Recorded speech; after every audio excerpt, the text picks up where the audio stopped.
Thank you. Right now, UK remembering Queen Elizabeth II. Live look right now. King Charles III making his way to a British Air Force base to board a plane. He'll head to Scotland. That is where his mother's coffin was transported on Sunday. We do have a crew overseas right now following everything happening with all these remembrance events. So let's get straight to Local 10's news anchor, Nicole Perez. She is live in London with more on the somber ceremonies. Nicole. Well, the King starting his day here at the House of Parliament right behind me. It's his first visit as monarch. The House of Commons and the House of Lords offering their condolences, and then the King will go on to make his remark. Large crowds gathering just to get a glimpse of him, taking photos, cheering, applause. And just a few minutes ago, we got a chance to watch him leave. So you can see him inside his car along with the Queen Consort by his side. The crowds really going wild, cheering and clapping for their new monarch. Inside Windsor Hall, where he made his way, the Speaker of the House of Commons offers their condolences, the King receiving them and then going on to make his remark. This vow she kept with unsurpassed devotion. She set an example of selfless duty, which, with God's help and your counsels, I am resolved faithfully to follow. This morning, Britain's new King and Queen Consort meeting with members of Parliament at Westminster Hall, before traveling back to Scotland, joining other members of the royal family for a procession to St. Giles Cathedral, where the Queen's coffin will lie in rest to allow the people of Scotland to pay their respects.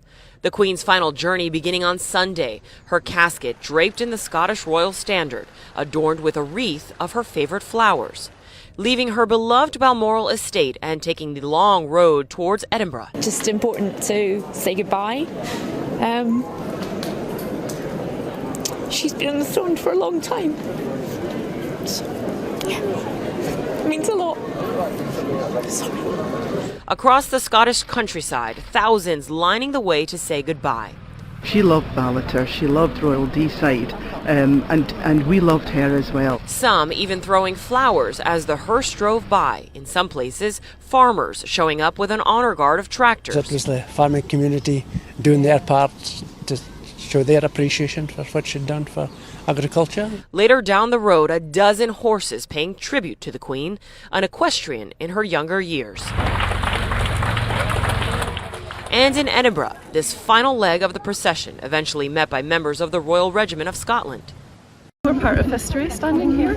Some of the Queen's children greeting the coffin in silence, Princess Anne giving a curtsy.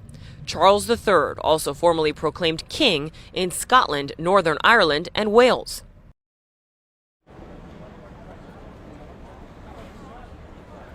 The King is on his way to Scotland now, where in the afternoon he'll walk behind the coffin. It'll go from the Holyrood House to St. Giles Cathedral. It's said to be a very narrow road, so the public that are lining the streets, they'll get a chance to watch the coffin go by, as well as the King. He'll be on foot, so they'll get a chance to see him.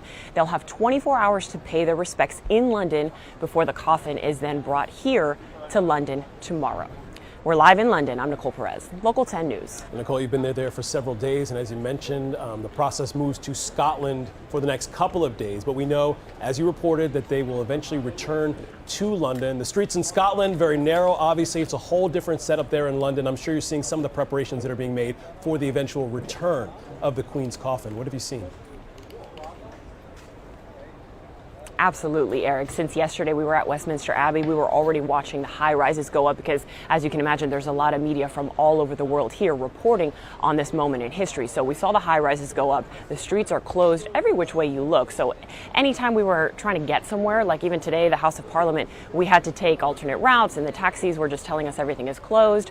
We've seen those high rises go up. Now we've also seen people camping out along the Mall in front of Buckingham Palace. We saw a woman yesterday already with her chair, her blanket, ready for the Queen's funeral. And as you all know, the funeral is not until Monday, the 19th. So a lot of people ready and waiting to witness history.